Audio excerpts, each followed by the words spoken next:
So I dropped the pot to the ground after I realized that my hand was on fire. I know that was not the smartest idea, but I did it out of reaction and pain, okay?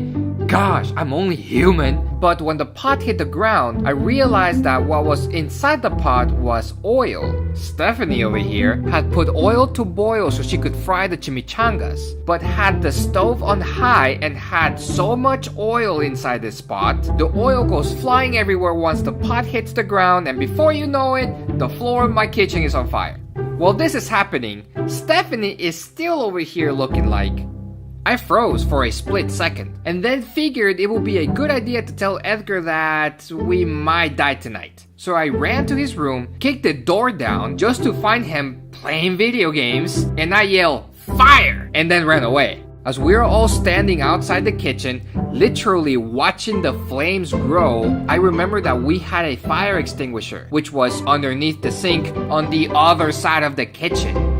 But before I got my Fantastic Four human torch on just to get the fire extinguisher, I remember that there was another one hanging right outside our apartment. I ran outside, got the extinguisher, and ran back inside to put the fire out.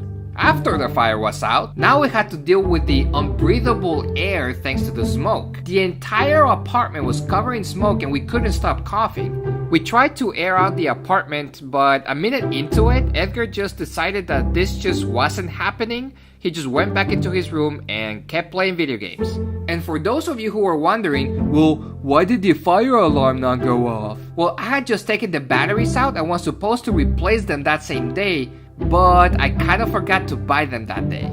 So the moral of the story, kids, never, ever change the batteries of your fire alarm. Don't you ever let friends cook chimichangas at your apartment. And of course, stay in school, don't do drugs.